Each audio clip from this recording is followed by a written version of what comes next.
But we just want to help more Bitcoin businesses settle here and grow the Bitcoin community overall and advocate for Bitcoin. So that's the main purpose of the Bitcoin Association.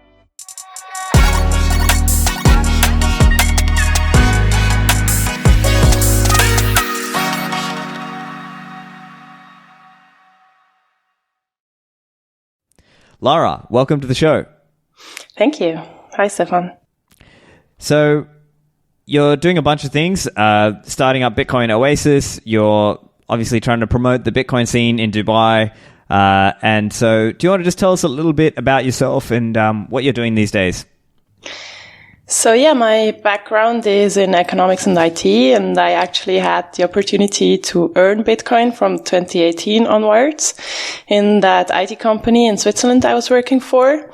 There were a few very passionate Bitcoiners there, and I just wanted to understand why they are so passionate about this thing. And that's basically what got me onboarded. I live in Dubai for 3 years now, and together with my business partner, Lena, we just see how much potential there is for the Emirates to play an important role as a global leader of the Bitcoin ecosystem. So we decided to launch a Bitcoin Association UAE and Bitcoin Oasis, which is the first Bitcoin-only business conference in Dubai happening next month. Excellent. And so you're living in Dubai. Why Dubai? Oh, I love Dubai for so many different reasons. The UAE, in my opinion, is probably the best run country in the world and one of the best places to live in regards to quality of life. So to me, it's the sovereign individual thesis playing out in front of our eyes. What I mean with this is that citizens really get treated like customers here. I find Dubai to be a very inspiring and fascinating place. I fell in love with the hospitality and tolerance that is really at the core of Arab culture. There are 88% expats living here, and I just love that diversity. I mean, if you imagine how tolerant the country has to be to allow for such a rate, it's really incredible. I also love the sun, the food, the beaches, and the desert, and I love the availability of all the services here, which is really better than anywhere else, I would say. I mean, would you agree on that? Yeah, so I mean, as some listeners know, I live in Dubai myself. I'm a fan. I think it's low tax, it's good quality services, it's safe, very well placed from a flight connectivity perspective. Like Dubai is just such an easy place to get direct flights almost any major city. And so that's really awesome. There are certain, obviously, misconceptions a lot of people have about Dubai. So I'm curious to get your thoughts on this because, as an example, sometimes people say, oh, women are treated poorly in Dubai. What do you think about that? Well, yeah, one of the misconceptions is that it's all built on oil money. And this is just not the reality. So Dubai was really built on trade and free market principles. That's the foundations, not primarily oil.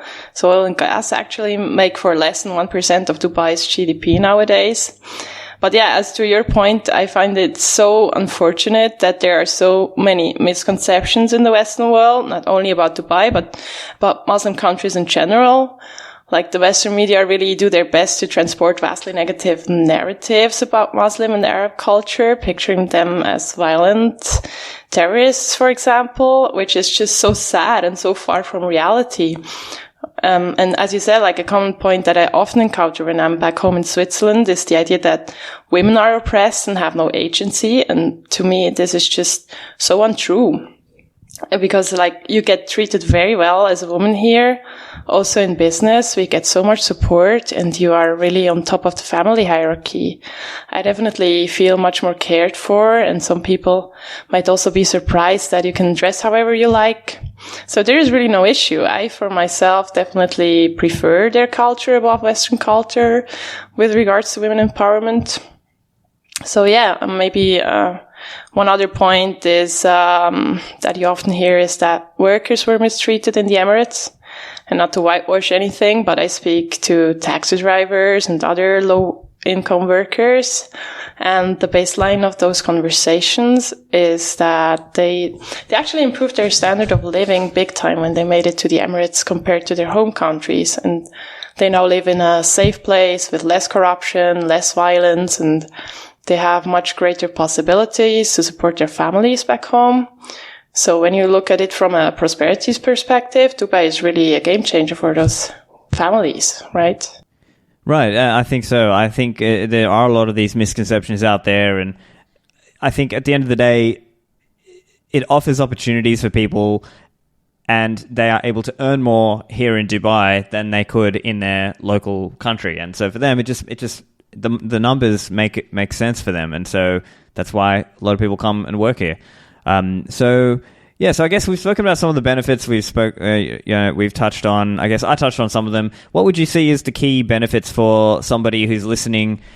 Maybe they are from the Western world, or maybe they're just elsewhere in the world, and they're looking at Dubai. How would you help them think about that question of whether they should, visit Dubai or potentially set up here in Dubai themselves? So Dubai is in general very competitive in attracting business and investments. It is economically and politically very stable, and you have an airport, as you already said, with the best flight connectivity worldwide, probably. And another huge plus is also their low tax regime. So you don't pay income tax or capital gains taxes. They introduced a corporate tax of 9% last year, which is though still much lower than in most other countries. And you have some value-added tax, but that's more or less it. And then another point is that the UAE is just a very safe country, right? So it's actually quite a fun fact that the two safest countries on the earth are Middle Eastern Muslim countries, Qatar and the UAE. So there's a saying that in Dubai you can lose your wallet and you will not only get it back, but you will find more money in it than you had before. So yeah, this just makes it a very comfortable place to live, also for families. I mean, you are raising a family here, Stephan. I think you can certainly agree on that. Yeah, I think so. I think it's also something that even for me, my wife really likes the factor of safety here in the UAE and in Dubai. And so that's definitely a factor. And like you said, it's funny because a lot of people have this conception that wherever they grew up or where they're working now, that's just the best place. Everything is the best there. But if you actually look at the statistics of what are actually some of the safest countries on earth, UAE and Dubai is up there. And so it's places like Qatar, UAE, Singapore, Taiwan, Switzerland. These are literally some of the safest places on earth. And so it's funny because people have this conception of many parts of the West that are no longer true. And so it's kind of a funny thing, but things have changed dramatically in the last few decades. And I think a lot of people are operating on these old preconceptions or old things that maybe at some point certain aspects were true, but now they're no longer true and things have changed. And so it's time to sort of think about that a little bit. Any tips? Do you have any tips for people who are looking to set up in Dubai? Like, what does that process look like? And can you just give like a rough idea of what kind of costs they would be looking at for somebody who is thinking about those kinds of things? Yeah, so it's actually pretty easy to get a visa because they really focus on attracting talents into the country. So you could get a worker or a student visa or just set up a company here or get a remote worker visa. They even have like their 10-year golden visa program for foreign talents and investors. So this is pretty easy, and also the process. So you just need some basic admin steps like a medical test, an Emirates ID, a phone number. Yeah, just be aware that there are quite a few scammy visa services online, so don't get screwed by them. But apart from that, you just have to find yourself a good place to stay and get settled in. And yeah, there are also lots of moving companies that will help you move for a cheap price, so it isn't that hard. And with regards to cost, it's not very costly. So a residency will cost around $300 to $400. And to keep your residency status, actually, one entry every half a year is enough. So you don't even have to spend much time here if you don't want to. Also, to set up a company is easy and not very costly. So with most licenses and activities, you can actually have 100% company ownership. And the process in general shouldn't take you much more than 1 to 2 weeks, usually. Right, yeah. And as you said, there's different pathways in, whether that is setting up a company, buying a property here. visas under different categories, maybe skilled workers, or even things like artists and scientists and things. There are categories for those as well. So the UAE, and I know Dubai, is definitely trying to grow the population quite a lot. So they are quite open to having people come, but it's sort of, the way I think about it, it's like a pay-to-play system, basically. You pay for that visa, whether it's setting up a company, and that's how you get a company, and then off of that, you sponsor yourself. And so in that way, it's like a pay-to-play system. And so I think it works well if you are able to... if you already have an established business, particularly, I think those are probably cases where it works well. But there are all kinds of services and people who can sort of guide you through to speed up the process, or at least help you through the process of doing documentation and getting those things set up, because there's so many expats here. And like you mentioned around moving companies, I think there's a lot of moving companies and support around that too, because again, there's so many expats here, there's so many people moving. Even like from Dubai, from one home to another, there, people might be shifting at the end of their lease or things like this. And because it's quite an established thing here, it seems like the process works relatively quickly for that. So those are a few things there, just a few tips. And I guess the other one is, like you said, the visa cost, and then because you need to have private insurance as well. So generally that's something people have to think about. In terms of cost of living, there's a big range, I would say. So there are, obviously there's like billionaires and ultra high net worth people here, but there's also people who are not earning, a lot of money. And so they are living, obviously it's a big range in terms of the living standards, but I would say it's probably cheaper than big cities. Let's say like a London, New York, Sydney, places like that. It's cheaper than those cities. But there are certain differences in the lifestyle. So I think that's something for people to just think about. So for example, there are some hot months in the year. In the middle of the year, it can get quite hot. And so that time period, it can be maybe 45 degrees Celsius. And I think in Fahrenheit, that's maybe 110 or so. So it gets pretty hot at that point. Just important for people to weigh up the pros and cons and figure out if it's the right thing for them. Anything to add there? No, I think you summarized that very well. Great. Okay. Well, in terms of the UAE and Dubai and Bitcoin, why do you think the UAE and Dubai is well placed to adopt Bitcoin? So there's different perspectives. There's the economic perspective. So the UAE is a very business-friendly environment with their low tax regime, as already mentioned, and the whole infrastructure. They apply free market principles here, and they are diversifying their economy. And they already focus on being a crypto hub. So they created embracing regulation around this market. Then, there's also a huge remittance market as well. So from $600 billion remittance money worldwide, 150 billion actually come from the Gulf countries, and the Emirates is being the biggest chunk of it. So Bitcoin is really important for the citizens here.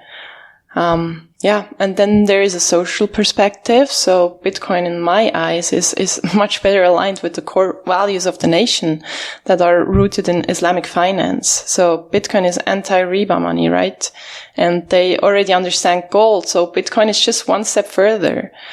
Also, the Muslim world, they don't suffer from that Western woke culture, I would say. So Bitcoin in general is just falling on much more fertile ground.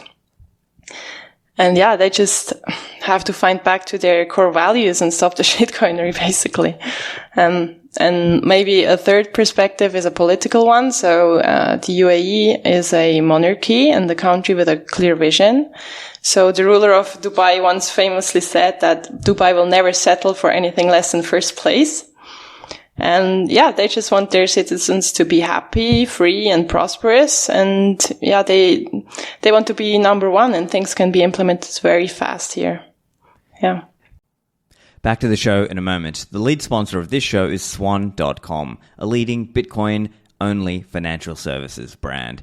Swan.com or the mobile apps available for Apple or Android are a great way to get started with Bitcoin. You can buy Bitcoin and also learn about Bitcoin from a world-class leading provider of Bitcoin financial services. Now, what many people do is they start with an initial lump sum and then they are doing a recurring automated purchase plan. And so this is an easy way to help deal with some of the volatility. Of course, nowadays that volatility is to the upside, but stacking over the longer term is a great way to accumulate Bitcoin and to do it in a consistent way. With Swan, there's various service lines also. So for those of you who are high net worth individuals, you can check out Swan Private. This is a personalized service where you have a concierge who you can call. This person will guide you through the process of buying Bitcoin, getting exposure to Bitcoin. You will have support for corporate accounts and trust accounts, as well as retirement accounts, and also get access to special Swan Private events and also Swan Private research that goes out to the members. Now, if you're looking for an easy way to get started stacking Bitcoin or learning about Bitcoin, Swan.com is a great place to go. And don't forget, Swan also offers free automated withdrawals because Swan wants you to take self-custody of your own Bitcoins. So over at swan.com/Livera, you can get started and you'll get $10 of free Bitcoin dropped into your account when you start stacking with Swan. This show also brought to you by Mempool.space, the leading Bitcoin and blockchain visualizer.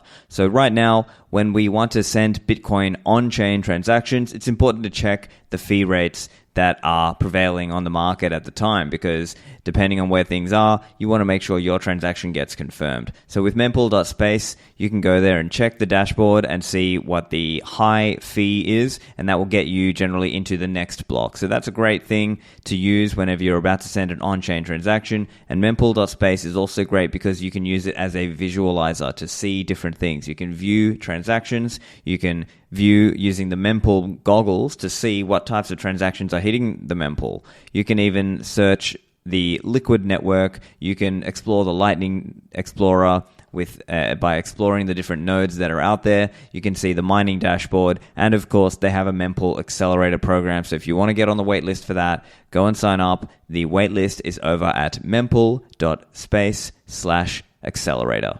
And finally, CoinKite.com. They make the best Bitcoin security hardware. Now, they've been around for a long time, since about 2012, and in recent years, they have been leading the Bitcoin security market. They have so many awesome features that are programmed into their devices or built into their devices. So most notably, the cold card. This is the Mark IV that I'm holding right here, but they have a new cold card Q, which is coming out soon. So keep an eye out for that. That will have QR support as well as micro SD support, as well as also NFC support for those of you who would like NFC support. So this is a great way to interact with your Bitcoin. You can use it to generate your private keys. You can use it to sign your transactions in an offline, air-gapped manner. Of course, with the price rising, it's important to think about our security and to think about your Bitcoin as though it was worth 10x what it is today. So really be careful with your security. Spend the time to learn. The cold card is a great tool. You can use it as part of various setups.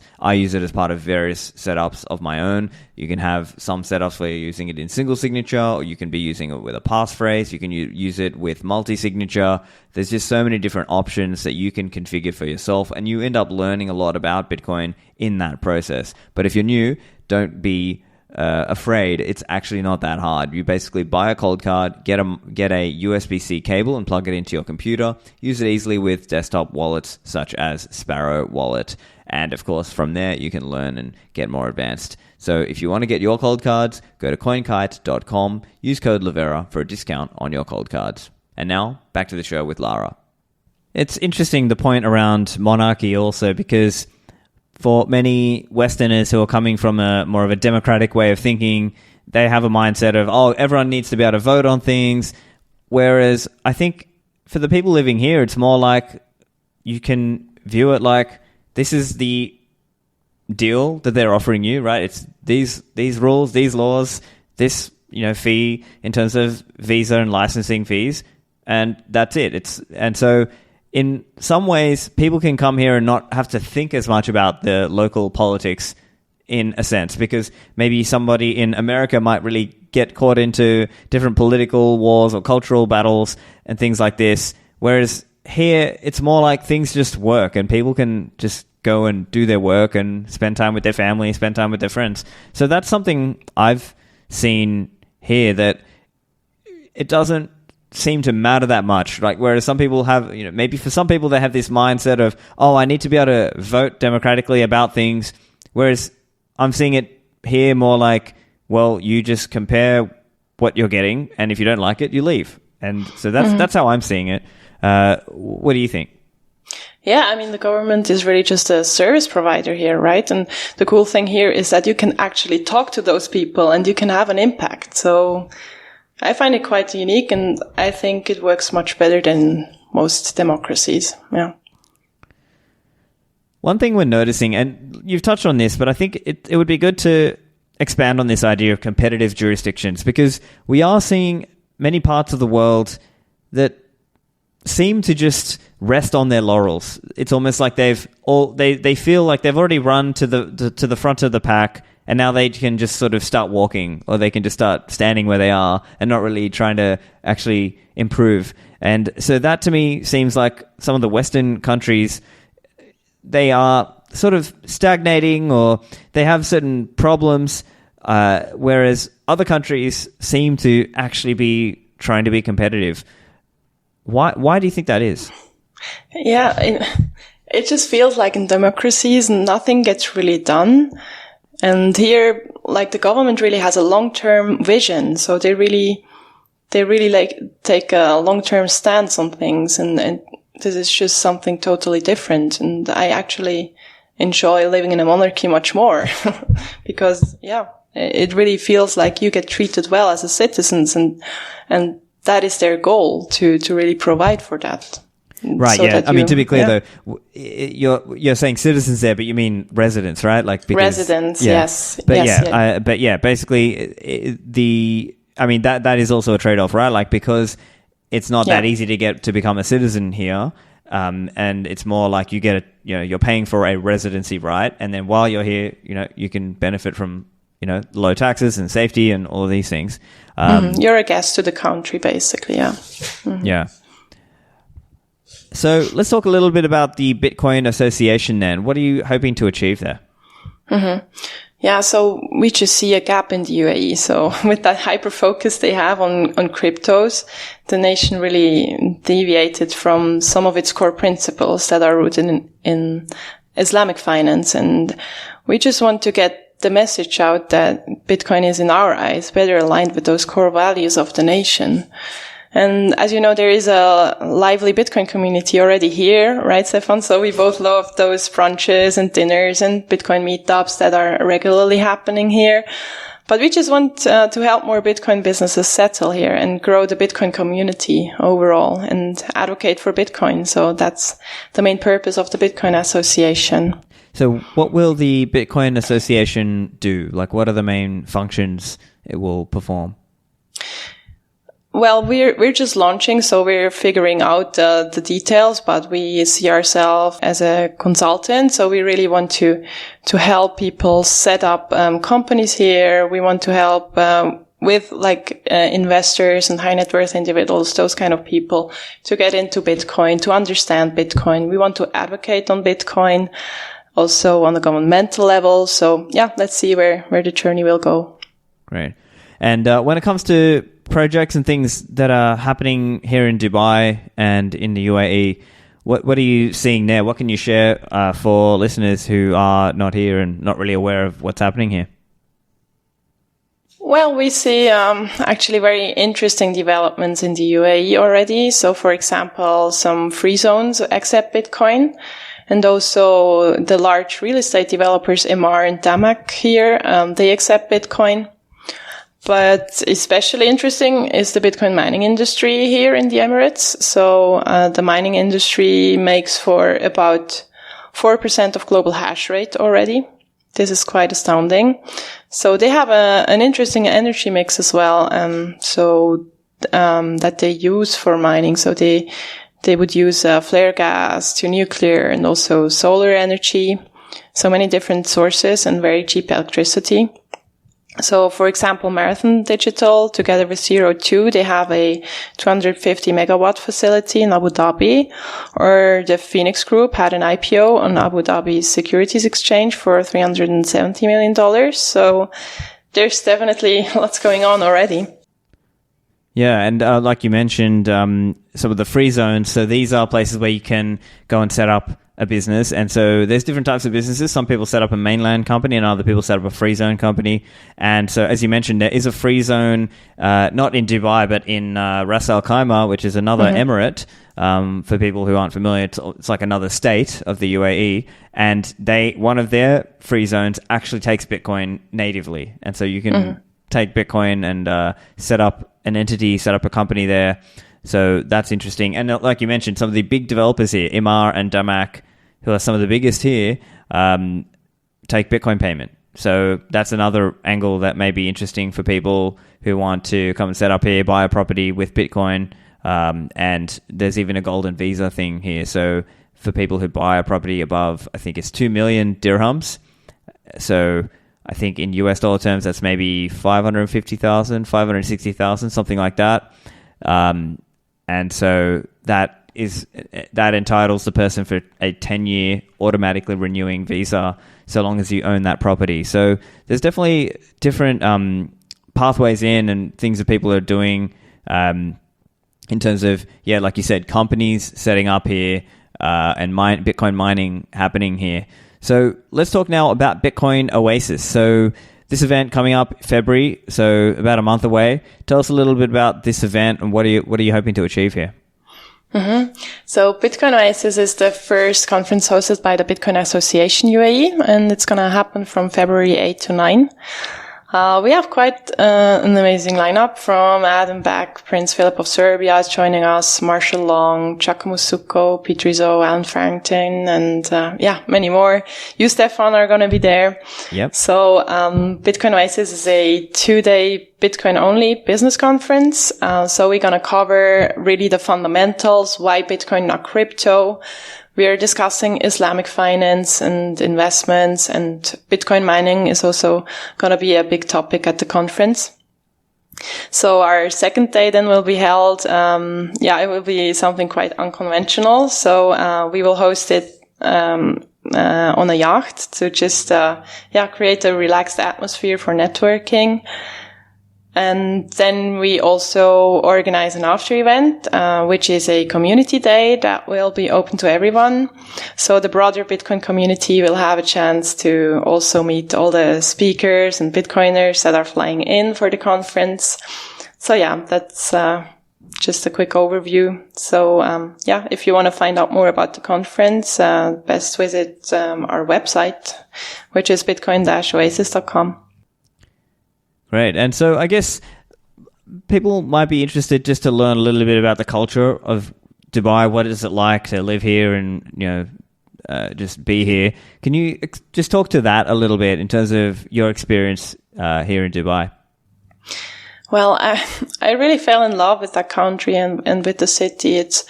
I really like being here. The culture is really open and tolerant, and the diversity is just amazing. And also in terms of business opportunities, it's probably one of the best places. I really love the culture here. I love the Arab culture as well. Just the hospitality that you will encounter is just great. So yeah. For me, it's the place. You also mentioned an aspect of the people you can meet. I think this is something I can relate to also, that you just meet interesting people, because there are interesting people who are either coming through Dubai, maybe they have some connection with Dubai, or they live in Dubai. And so that's something I've found in Dubai, that there are meetup groups for all kinds of things. So like you said, we've got the Bitcoin Dubai meetup. There's all kinds of different meetups going on. And so there's just different ways to meet people. And, whether you're interested in like entrepreneurship or investing, there are events and groups and meetups and things going on. So it's interesting from that perspective too, because you can meet other like-minded people or other entrepreneurs or other investors. And so I think that's also another interesting angle to me, that because there's so many expats coming, that people are a little more open to making new friends, whereas maybe in other countries, people might be a little more closed off because it's a little bit more like a clique sort of thing. Like unless you went to high school with them or you went to university with them or you worked with them, it's sort of hard to make new friends. Whereas I find it relatively easy to make new friends here in Dubai because there's so many expats and people are maybe just a bit happier on average. It's hard to speak about why. Maybe it's just, the culture or the way things are here. I would agree, yeah. Mm. Yeah, okay.